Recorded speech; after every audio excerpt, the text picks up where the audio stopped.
Well, hello, everybody in Progress Report land, which is, of course, Manchester, Hooksett, and Auburn. I'm here without my co-host tonight. My good friend and excellent co-host, Mike Farley, is under the weather, and he's not here today, but I hope he'll be back soon. By the way, this is the last show I'll be doing for a couple of weeks, because I'll be leaving the state before the next show, and I hope Mike will be able to do that.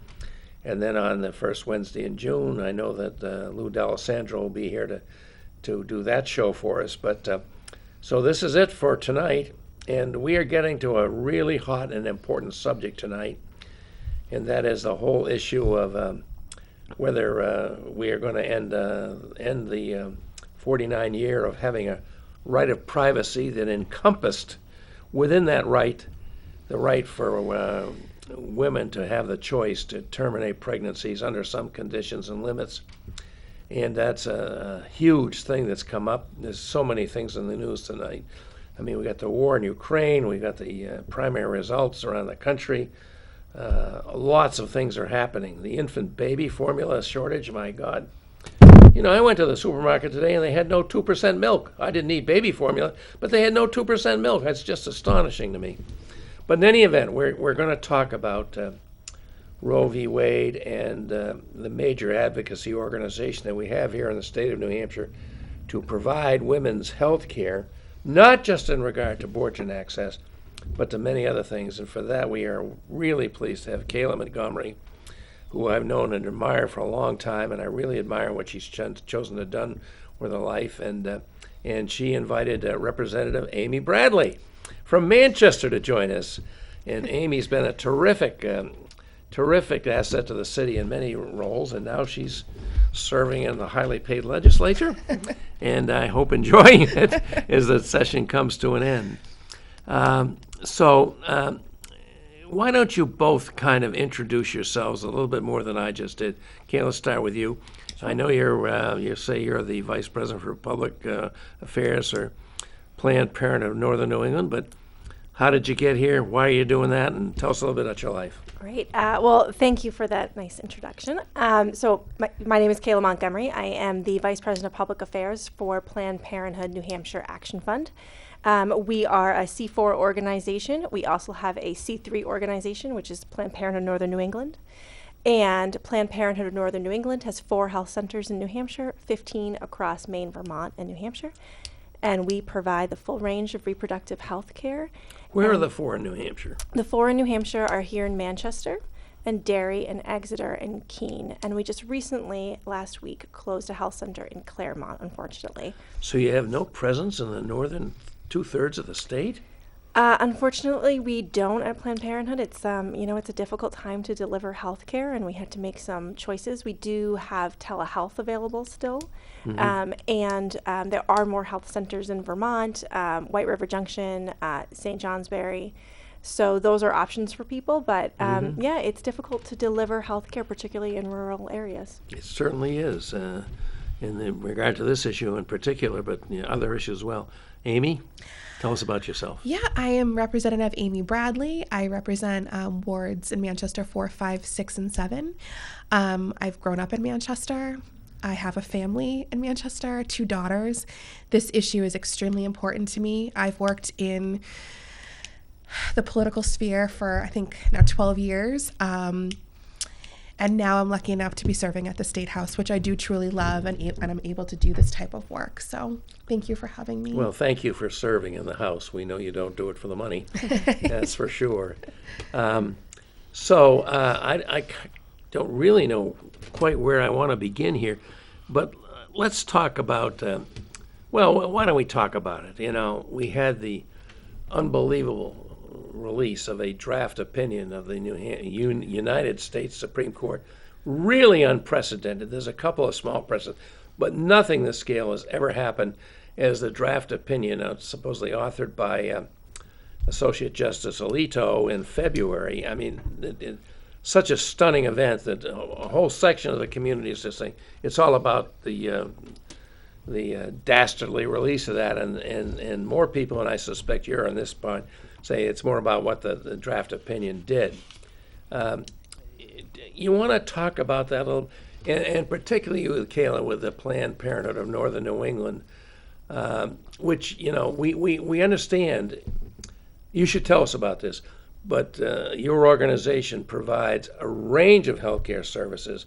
It's not just about providing abortions, but still you've become, along with your parent and the National Planned Parenthood Federation of America, you've become the number one advocate for protecting the constitutional right, based on a constitutional right of privacy, for women to have access to this aspect of healthcare as well as others. Yes, Planned Parenthood provides abortion care. Abortion is essential. It is an essential part of reproductive health, and Planned Parenthood provides the full range of reproductive health. We provide quality, affordable, judgment-free care at all of our health centers, and we do provide abortion care right here in Manchester. This leak is alarming. I'm sure everyone who has read it or has heard about it would understand how alarming this is, because it upends 50 years of precedent. I will say that this wasn't a surprise, because we have been sounding the alarm bells for years, but it was certainly a surprise in how this decision was leaked. To be clear, this is not the final decision. Abortion is still safe and legal in this country, but there's really no reason to expect the decision to change at all when it becomes final in June or early July. I think you're absolutely right about that. I can't imagine that these 5 that were apparently ready to sign on to this result, if not this particular opinion, I can't imagine any of them are going to change their mind. So by the end of June or early July, I think we can confidently believe that a constitutional right of privacy, which goes back before Roe v. Wade, I mean, it goes back to Griswold versus Connecticut. Yep. I studied that case in law school 150 years ago, I guess, which for the first time said that you could not prohibit couples from having access to contraception, that there was a right of privacy that protected that. And that right of privacy was expanded in Roe v. Wade to include the very difficult choice that many women have to make and want to be able to make about terminating pregnancies. So it's just absolutely stunning. So the opinion may change. Some of the references in the opinion, which are pretty awful, may change. But it seems like the result is kind of baked in. I guess neither of you disagree with that, do you? No, we don't. I don't disagree at all. No, Yeah. It's actually it's pretty scary. Having 2 daughters, growing up where we fought so hard for this, or my grandmother fought so hard for this, and they're going to grow up in a world without abortion access. It's absolutely terrifying.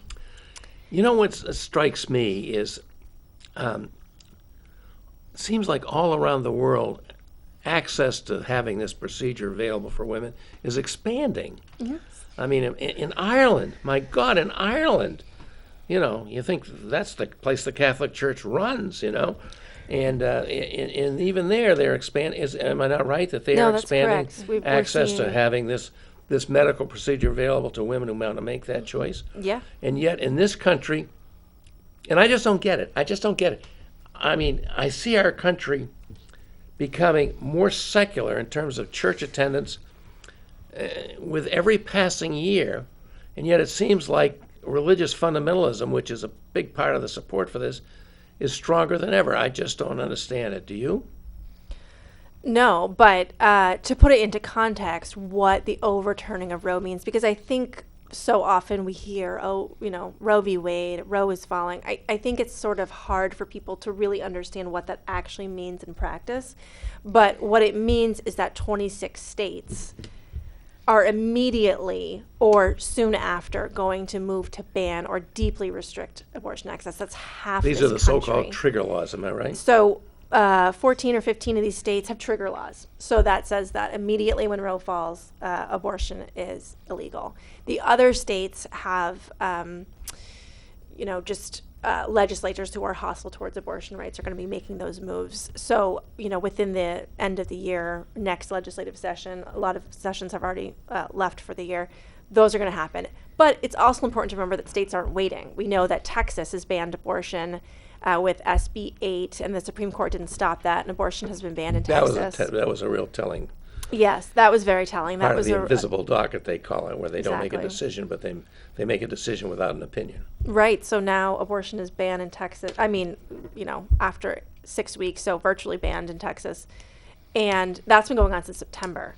And the people who need abortion care in Texas have been traveling to other states. And those states, Oklahoma, the areas around it, also have moved to ban abortion. So right now we are seeing the chaos that SB 8 has caused in Texas, because we are seeing the domino effect when patients are moving to other states, and then the patients in those states can't get the care that they need, and then they have to go to other states. It's really wreaking havoc on the healthcare system in general, and it just is sort of setting up how bad this is going to be, not just for abortion care, but for healthcare in general. And when people can't get the care that they need in a timely manner, it just pushes it out, and it makes it more difficult to get care, because the longer you go, the more expensive the procedure is, the harder it is to get to another state. All of these things just keep compounding. Yeah. And who is the most affected by this? It's people who are already marginalized. It's low-income people. That's what it's I people keep of hearing, color. yeah. It's not the wealthy white If a women wealthy who- person can go to a state that's going to protect abortion rights, like many of the northern states are, but the low-income people that that may be in more desperate need, just because they're low income, will be shut out. So, Kayla, you're a talented woman. You could have done any number of things with your life. Why did you choose to get into this? And what motivates you to be active on this issue and be part of Planned Parenthood Northern New England? Well, first of all, I love this state. I love this state deeply. I grew up here.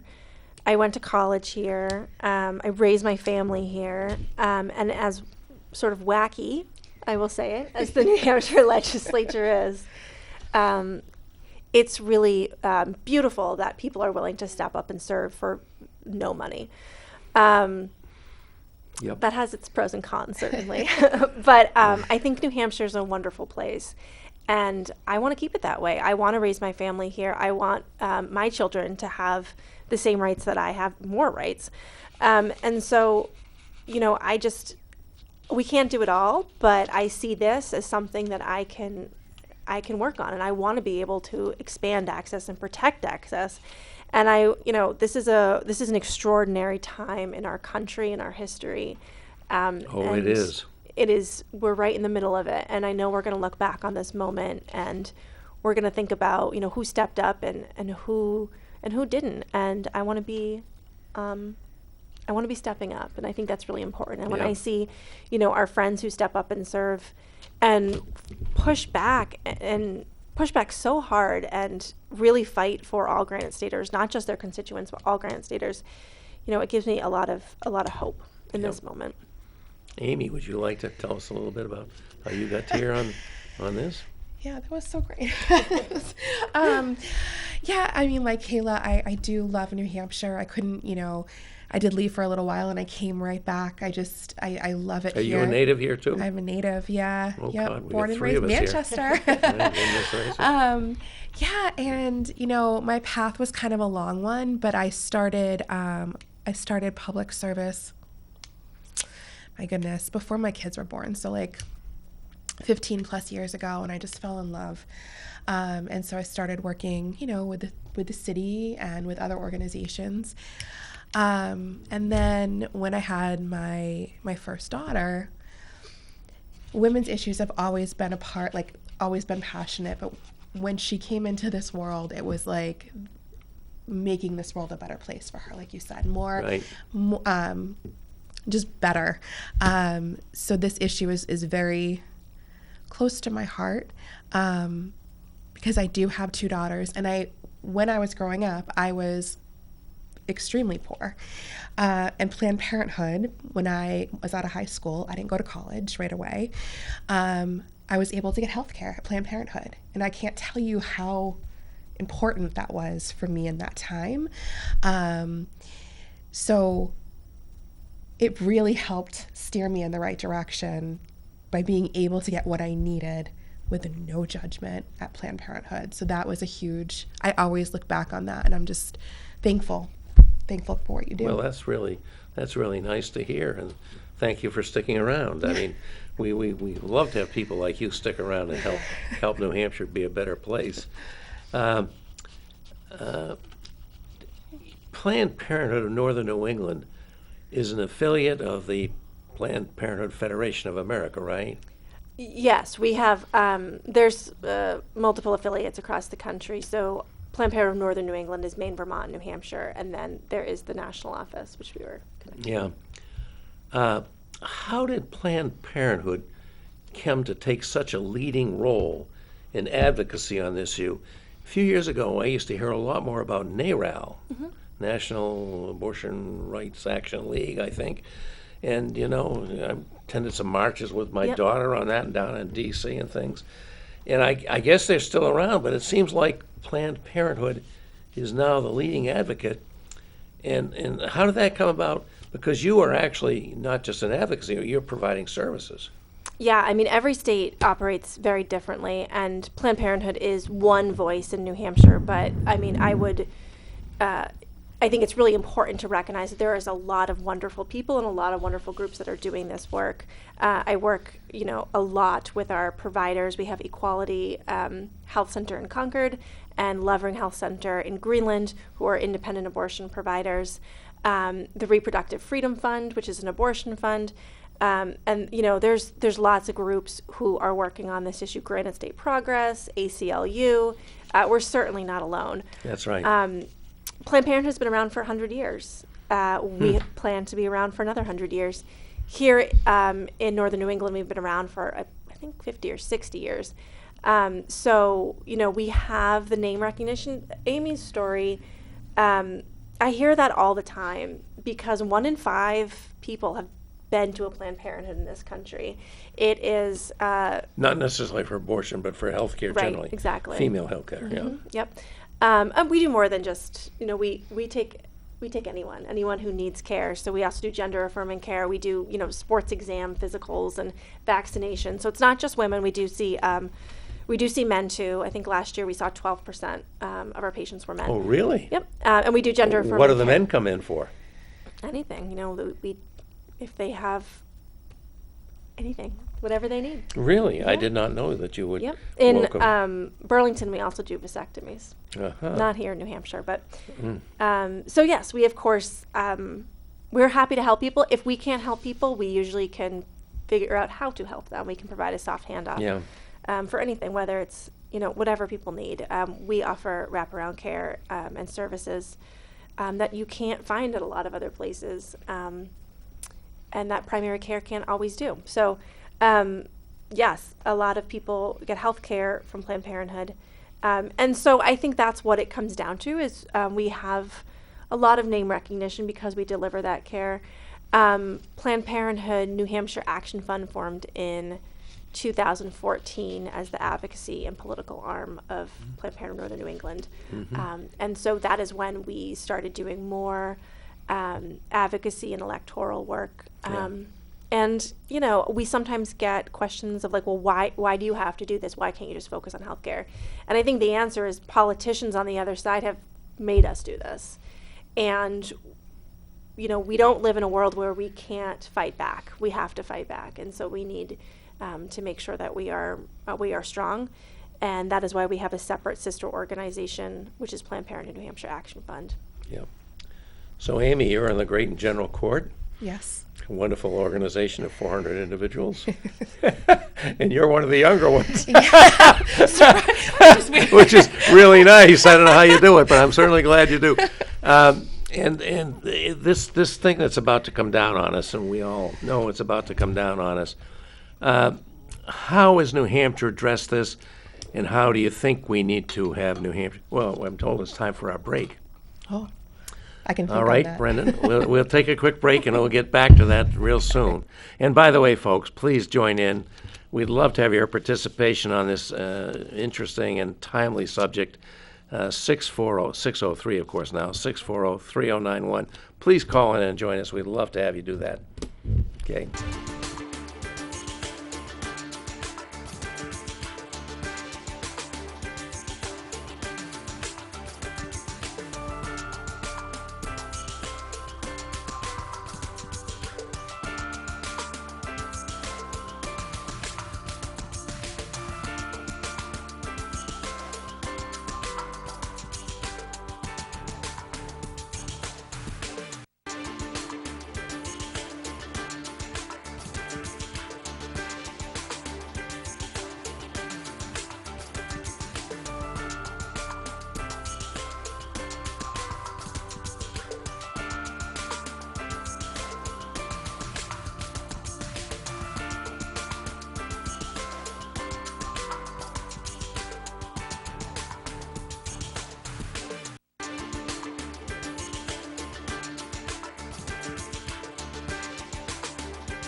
I love the countdown, don't you? I think there's some rockets going to go off in the air. So, Amy, when we took the break, I was about to ask you about what was happening in the New Hampshire and where New Hampshire stands on this. And unfortunately, I think New Hampshire is kind of different from the rest of New England in that in the last term, I think it was the last term, for the first time, we did have attached to the budget bill, which is always a very difficult legislative thing to deal with. When you have the whole state budget depending on one thing, we did have some, for the first time ever in the state, the live free or die state, the state, the free state or project state, actually come up with some restrictions on a woman's right to choose to end a pregnancy. And what's going on, and what do you foresee happening going forward with the imminent end of this right of privacy? Well, I mean, that was definitely, and disappointing isn't even the word, but you have a governor who says he's pro-choice, and he then goes ahead and passes legislation that has a ban in it. Well, he would say, that was part of the budget bill. It's a very difficult thing to veto a budget. We've had examples of that, and it's not an easy thing for any governor to do. But I did see a statement released the other day when he was trying to claim I'm the most pro-life governor at the same time. So it seems like he's trying to have it both ways. Is that the way you see it? I do. And there's ways he could have, there's ways that could have been avoided. So with that in mind, just being at the legislature and seeing what's happening on the floor, we just tried to codify Roe versus Wade, and it failed. We have legislators on the floor proposing things that I just can't even, things that should never be spoken aloud when it comes to women.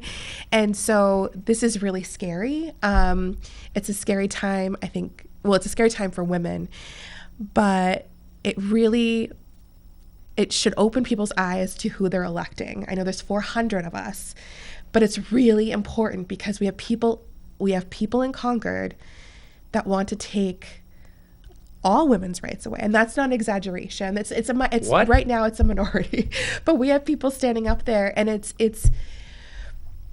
I mean, the antics that happen up there, we need to be paying attention, because if we're not careful, and it's not like, I'm not like wanting to like conspirize or anything like that, but what I'm saying is, like, if you're not paying attention to who you're electing, it's a slippery slope, and we could be headed for disaster. So just pay attention to who you're voting for, research them.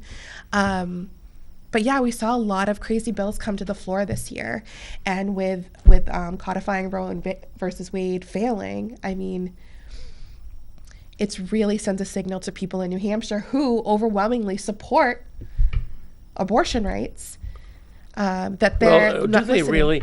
I mean, there's a lot of studies suggesting, they generally don't want to see Roe v. Wade done away with, which is about to happen whether they want it or not. But there is some support for some limitations on access to abortion, particularly in the third trimester. Is that true, or do you think that's not true? I would I would defer to you, but I believe that is true. Right? But I think overwhelmingly, and I think it just comes down to choice. It's a woman's choice, and I think that's where we're kind of like we're muddying the water, where we can't predict what's going to happen in the 6th, 7th, 8th, 9th, month. But what we can say, it's a woman's choice, and it's her choice to make. And it's a difficult one to make, but we should leave it up to the woman who is carrying the baby to decide. Well, I'm with you people, of course, but let me just argue the other side for devil's advocate purposes. At some point, the fetus is viable outside the womb. And, if the fetus is viable outside the womb, to end its life is not just, that's a homicide. So when you take this position that the woman should have the choice, even to the 9th month, how do you respond to the people that say, well, at that point the fetus is maybe hasn't got a personality, but it's got a heartbeat, it's got brain function, and it could live outside the womb. So, to start with the original question around New Hampshire, and you are accurate in that the vast majority of granite staters support access to abortion rights. New Hampshire is actually one of the highest states when it comes to support for abortion rights. I believe we're at like 68%, which is a very high number. We're the live free or die state. Live free or die. Everybody should have their rights. Right. So yes, Governor Sununu signed a 24-week abortion ban, put it into the state budget. And what is particularly cruel about this is the first abortion ban in modern New Hampshire history. Yes. What was particularly cruel about this is it had no exceptions in this bill. No exceptions for rape or for incest or even for fatal fetal diagnoses. So what is happening at 24 weeks, these situations that can arise at 24 weeks, they are extremely complicated. They are complex medical situations. They usually when the need for abortion care arises at such a later time, at 24 weeks or beyond, it is due to a fatal fetal complication. And that, that's why we need to make sure that doctors can work with patients in order to do what's best for them and their family. But what's happening right now, currently today, there is an abortion ban with no exceptions. And these patients who are facing these incredibly complicated situations where perhaps their fetus doesn't have a brain or doesn't have a heart, situations that are heartbreaking, but they happen because sometimes pregnancies don't go according to plan. And when these events happen, doctors need to be able to have the options to work with their patients. What's happening right now is that they have to go to another state in order to get care, if they can afford to go to another state, which makes no sense because here in New Hampshire, we have some of the best doctors in the world. We have doctors who are incredibly trained and experienced in how to take care of these complicated patients. So why are we sending them out of state when we can just allow people to have the care that they need in their home state? There was a bill that passed to add an exception to the abortion ban for fatal fetal diagnoses. However, it has not been signed yet. And when it is signed... Is it awaiting the governor's signature? Yeah, and the governor said he'll sign it, but it never had to be this way, just to be clear. There was multiple opportunities to, first of all, just not sign it. He could have done that. He's vetoed a budget before. But also there were multiple amendments in the House, in the Senate, in Committee of Conference, many, many times, that would have prevented this from happening. But now it has been in effect for 5.5 months. And we know that patients have been caused harm by this abortion ban. So let me ask you both, when this hammer comes down late June, early July, and this opinion is got 5 justices of the Supreme Court to say Roe v. Wade is gone. Well, 6. What is going to be the response in New Hampshire, in the legislature, and from your organization and others? Sure, and I will certainly allow Representative Bradley to talk about what we think might happen, because it's hard to tell, of course. Yeah. But I think it's really important to remember that when Roe is overturned, and it is not an if, it's a when. That's right. abortion will remain safe, legal, and accessible in New Hampshire up to 24 weeks. So there is a tremendous amount of confusion. As you can imagine, people thought that abortion was illegal when the draft leak came out. And we, Planned Parenthood health centers and other reproductive health center providers were flooded with calls of like, is abortion legal? I have a appointment next week. What does this mean for me? And it's really important for people to remember that we do not in New Hampshire have a law that would ban abortion when Roe passes. So abortion is still safe and legal up to 24 weeks. That being said, there is no active right to have an abortion like every other New England state, which is something we tried to do this year, but we failed, unfortunately. Wow. So, Amy, what do you think is going to happen? You're going to run and get elected again, I hope. What do you expect to happen in the upcoming term? Not much left to be done in this term, but Yeah. how are you going to try and address this next time when this will actually have happened? It's a hard question because it's really hard to see what's going to happen in the election. There's so much that could happen between now, in addition to overturning Roe. There's a lot of other issues, yeah. There is, and so my hope is that people are paying attention and that the people running are doing a good job of explaining what they're going to do when in office, and part of it is to protect what we have in New Hampshire. But I don't know. There's no way to tell. All I know is what I have. There's so many good people that run for office, and there's so many good people that get elected, and just being able to mobilize and educate and get the word on what's happening. I think that's all we can do. And Yeah. I don't know. I feel like the more education that's out there, the better. Yeah. But I don't know. There's Yeah. a lot. There's a lot up in the Yeah, air. there's a lot coming up for sure, and But you're I right. think one thing that's become clear is that we can't stop, right? Cannot stop, ever. We need to put. Yeah. We need to try again. Absolutely. And we will. And that's the piece that you see those people up in Concord, and like you said, they don't get paid. They're up there because they want to do, and that's the passion that they bring with them to the State House. Yeah, there's nothing that's going to stop these people. It's going to be they're going to continue to fight. They're going to continue to get louder, and that to me is really inspiring. So that's what we have to do. Well, apparently from everything I've seen, and I got these things about the favorable view of, Planned Parenthood. That's nice to see.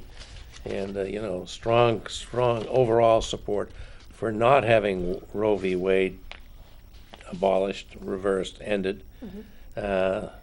It's going on and on. So there should be a way to tap that to get some good results. And I think one of the things that maybe we can look forward to is going to be a big motivator for a big turnout in November. That would be really, really nice if that turns out to be true, I think. Let's see. Well, we have already seen indicators that people are fired up. Folks did a National Day of Action this weekend. And there was a rally in Portsmouth, and lots of people came. And there was rallies throughout the state. People just showed up in their town squares with signs. And it was really wonderful to watch people really coming together in really small rural towns in New Hampshire saying that we won't go back and that abortion is health care and bans off our bodies. And so that is this moment, and Roe hasn't even officially fallen. If that is a preview of what's to come, then, and we saw that across the country, we saw it across the world, frankly. If that's a preview of what's to come, people will be extremely motivated by the idea that their constitutional right is being taken away from them. We have never lost a constitutional right That's right. of this magnitude. We never have. That's never. right. And Yeah. we are rolling back something that we've had for nearly 50 years. 50 years, 49 years. It's just amazing. One of the things that astonishes me is if the extreme pro-life people, and I think we're all pro-life in our own minds, we are, aren't we? But the people that use that to say a woman should not have the right to terminate a pregnancy that she finds dangerous to her health, economic well-being, or any other number of reasons, that it's murder. It's murder, and yet they never charge the woman, do they? That may change. That may change with Roe v. Wade going away. Yeah. But in the whole history of this thing, it's been, charging the doctors, the nurses, the people that assist in abortions. But nobody gets an abortion without the consent of the woman, right? I mean, that's, you don't get an abortion against the advice of a woman. Nobody favors that. If the woman doesn't want an abortion, you don't insist that she have one. I guess there are countries where that does happen, but not in this country, as far as I know. And I just don't understand that. I mean, if the life that if this procedure is going to end what is really a life that needs to be protected by law, then how come the woman who makes the decision to do this never gets charged? Well, criminalizing people who self-manage abortions is very much so on the horizon. And we know that because we've seen it. Yep. There was a case in Texas. And that's what it's going to come down to, is folks who need abortion and they cannot get it. They, self-managed abortion, which is an abortion pill, which you can get, it is relatively safe. But people are going to be criminalized for that. And You think that really may happen? Yes, I think so, because Wow. we've already seen it. I think there'll be holy hell to pay if that happens. I really do. I mean, Trump, when he was running the first time, at one time suggested that, but even he walked it back, if I recall correctly, and said, no, we're gonna go after the doctors. We're not going to go after the women. I just don't understand. It seems to me totally illogical. And the other thing that I don't get is people say, well, if Roe v. Wade is overturned, as is pretty much inevitable, that'll be the end of abortion. It won't, will it? No. And talk about that a little bit. I mean, it's not going to be the end. People are still going to be seeking abortions. They're just not going to be safe. Yeah. And which takes us back 50 years. And Yeah. it's just, we've lived through that. We know what happens, and yet we're willing to do it again. Yeah. So how do you people deal with the people who claim they're pro-life and come out and they shout at they make very distressing the trip to the abortion clinics that Planned Parenthood runs here and around the country, and it's whether we should have the 25-foot, I guess, buffer zones around clinics where women can not be harassed and intimidated about their making their choice. What do we need to do about that? I mean, Yeah, no one should face harassment or threats of violence when they're seeking safe legal health care. I think anyone who's ever been to the Planned Parenthood in Manchester, Equality Health Center, will know that what's going on is not okay for patients and for providers, because, again, harassment and threats of violence is not okay for anyone. I don't care who you are. No one should face harassment You're or right. threats. In New Hampshire, we have a patient safety zone, which is up to 25 feet, depending on the circumstances of the city or the town and the health center. But that the repeal of the bill has passed the Senate and the House and is now heading to the governor's desk. I don't know what he will do. He has said to the press publicly that he will veto it, but he has also said in campaign promises that he will repeal the buffer zone. So we don't know. That's in the hands of the governor. People who are concerned about that should reach out to his office and tell him to veto House Bill 1625, which that would repeals be very the buffer helpful, zone. I would think, yes.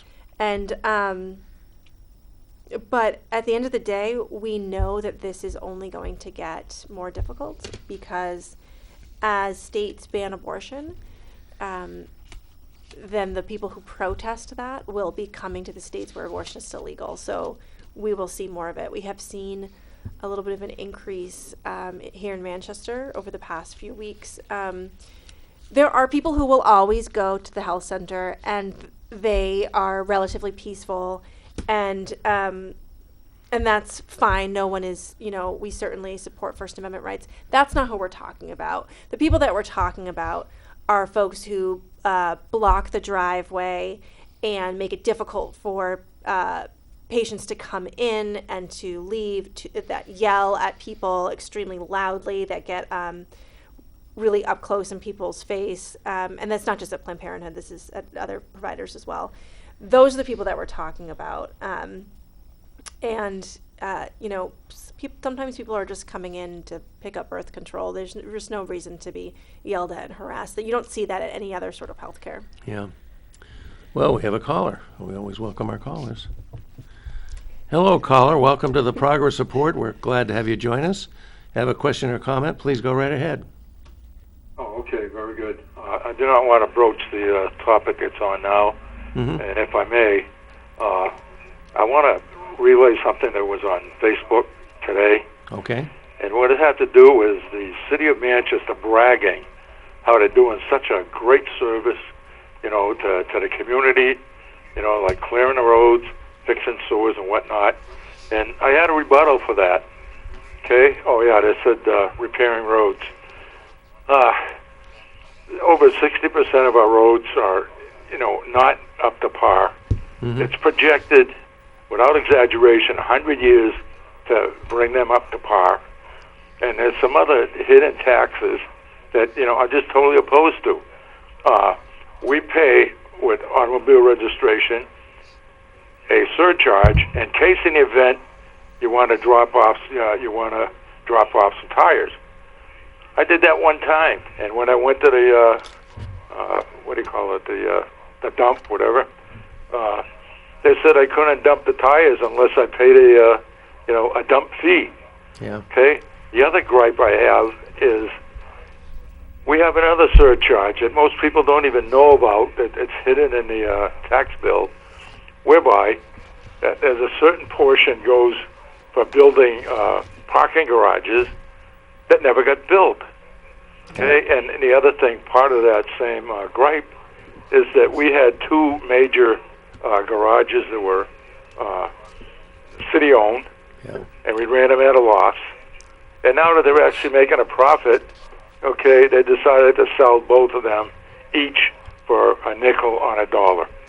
Okay, so Well, I hope caller, I'm not venting too much here, but caller, I'm happy to have you talk about the problems of infrastructure development in Manchester, but do you have a comment on our subject? I guess not. Well, it wasn't obscene. That's okay.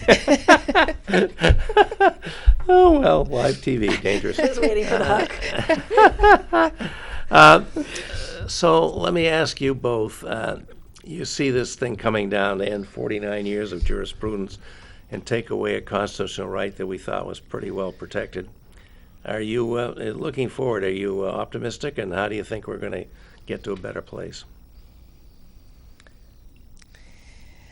I'm optimistic in the fact that I know that we're not going to give up. We're going to fight, till we can't fight anymore, which, but in that I have faith. Like like I said, we're surrounded by so many strong people that are determined. So in that way, I'm optimistic. In the moment, I'm kind of sad and just like trying to work through those emotions where it just came out. And but no, I feel like we're just gonna keep fighting. Yeah. And what's Planned Parenthood's plan to deal with this? I mean, I guess Planned Parenthood is, unique, and it's a provider organization and also an advocacy organization. So what's your strategy going to be going forward? Well, I too am, devastated, and it is a lot to wrap your mind around. I think that is what I'm hearing the most from people who just honestly just don't believe that this is happening. And so that is difficult. It is difficult to share this news to people all the time. But I do have hope because we're going to rebuild. And I think it's clear that Roe didn't work for everyone. Roe was sort of the floor, really the basement of abortion access. It for people who live in states where abortion is already out of reach because there's no access. The state of Mississippi has one abortion provider. And because politicians have constantly put roadblocks in front of people to get abortion care, there's waiting periods, there's costs, there's so many issues and roadblocks in order for people that abortion was already out of reach for so many people, particularly those people who are marginalized already. Mm-hmm. And so when I think of the future, when I think of how we rebuild, I know that there is a seat at the table for everyone, and that when as we redo this, as we rebuild this, we're going to make sure that we're prioritizing access and that we're prioritizing equality for people and making sure that the right to have an abortion is for everyone and not just a choice that some people are able to make and some people can't make that choice because they don't have the resources. The resources or the availability. Yeah. Exactly.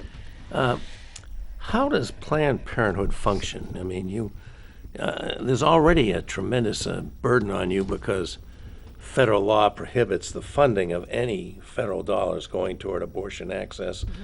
And, Planned Parenthood said, well, we don't use any of our federal funding for abortion access. But your critics say, well, that doesn't matter because you can have federal funding to fund some of your other health care services. That frees up your funds to fund abortions, and we don't like that. So how does Planned Parenthood survive? Well, to be clear, in New Hampshire, we have neither state we have federal funding now, but we don't have any state funding because abortion providers were kicked out of the New Hampshire Family Planning Program since July 1st of last year. So we have received no state dollars. We're not in the state family planning program. We are not. Lovering and Equality are not also. So that is problematic because the state really should have a stake in health equity, and that's what it is. We're providing care for low-income people. We're providing health care for low-income people. That is something that the state should be invested in because that is helpful for everyone. It's good public health. So it's unfortunate that we have been defunded 3 times, and I don't see that changing until the Executive Council changes. So that's an important note. But yeah, it's... So you get no federal funding. Well, we now are back. We now get federal except funding. through Medicaid and Medicare.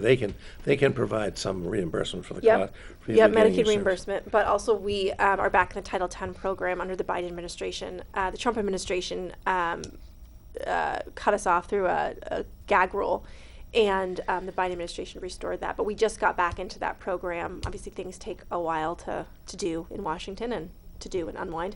And so as of the middle of March, we were back in the Title X program. So that is helpful, but costs of delivering healthcare have only skyrocketed over the last few years. And COVID has been difficult for healthcare providers in general. So it's hard, but we are fortunate that we also have great donors who step up and who appreciate the care that we provide, and they want to support us. But to be clear, healthcare shouldn't run on philanthropy, and the state and the federal government should have a stake in this.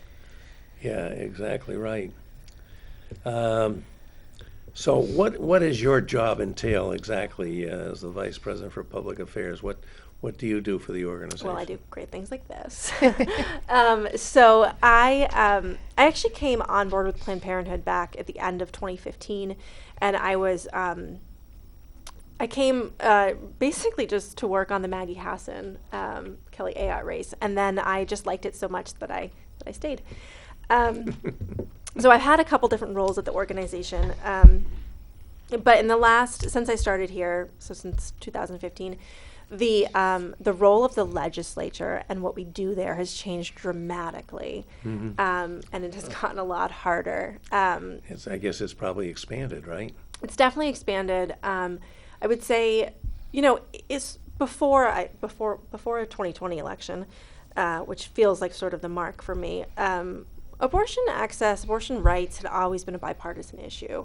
In New Hampshire, the privacy, particularly when it comes to personal medical decisions, has always been sort of a guiding light for New Hampshire.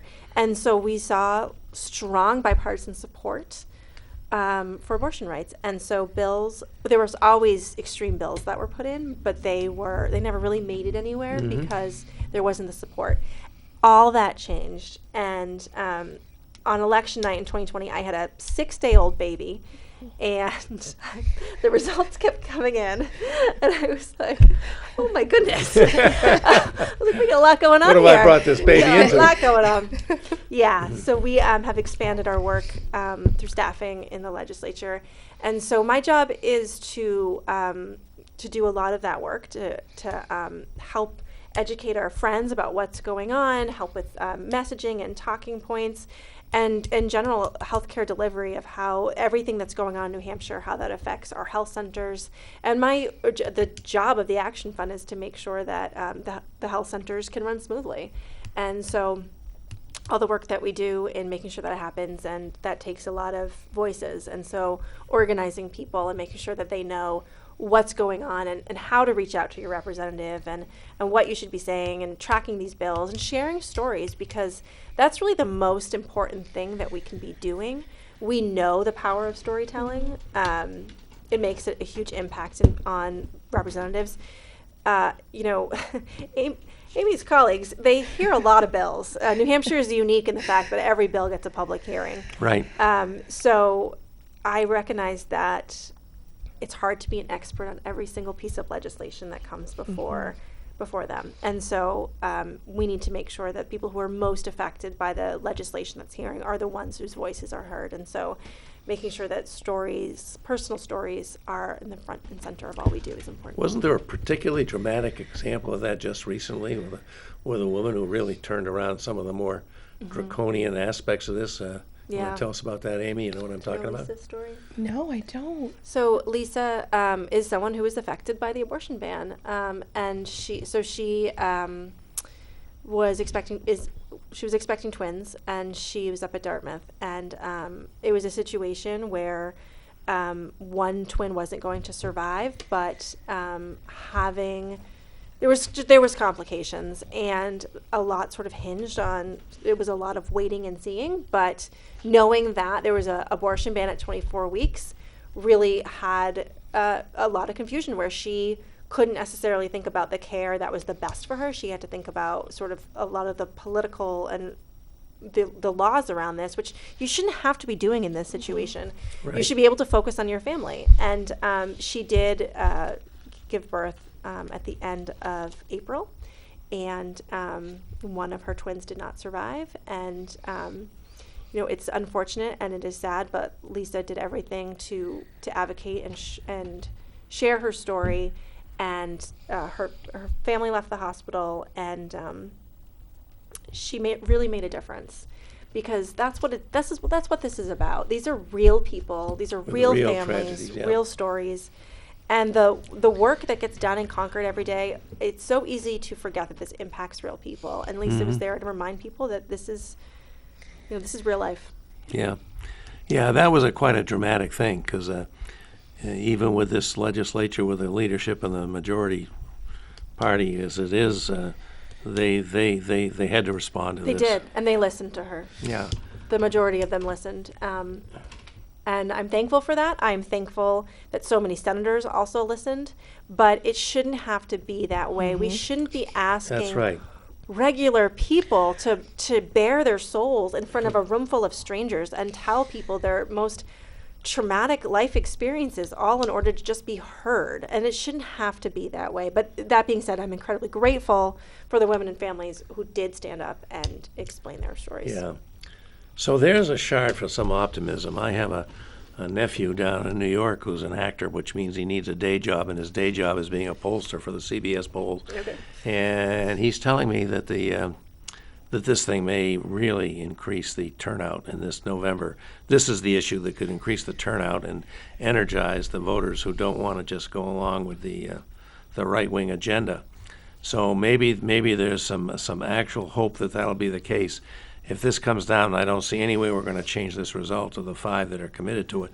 And the other thing that struck me is, the old saying, "Be careful what you wish for, because you might get it." Yeah. Well, a lot of Republicans have been wishing for this. Now that they're about to get it, they may not be so happy with it. And it was interesting to me that so few Republicans actually defended the result that was foretold in the draft opinion they all were about denouncing the leak of the draft rather than the result in the draft. So that's pretty telling, I think. Don't you think so? Yeah, absolutely. Yeah. And then, it's also not the end game. They actually want to do a 6-week abortion ban nationwide, and that's an extreme position, certainly, because that would mean that even states who've protected abortion access would it would be banned. Yeah. That's incredibly extreme, and Yeah, it sure is. it's interesting to hear who's talking about it and who's not. Yeah, really. Well, we'll see what's coming up real soon. I guess there's going to be a lot of action on this in the legislature in the next term, right? I would assume, yes. Yeah. Yep. And what happened in this term? I mean, we had the budget with the limitation, the first ever in New Hampshire. It was a ban. No. It was an abortion ban. It wasn't a limitation. It was an abortion ban. And is that now still viable, or is it? I mean, where's that at? It's in effect. Yeah. Yeah, it's in effect.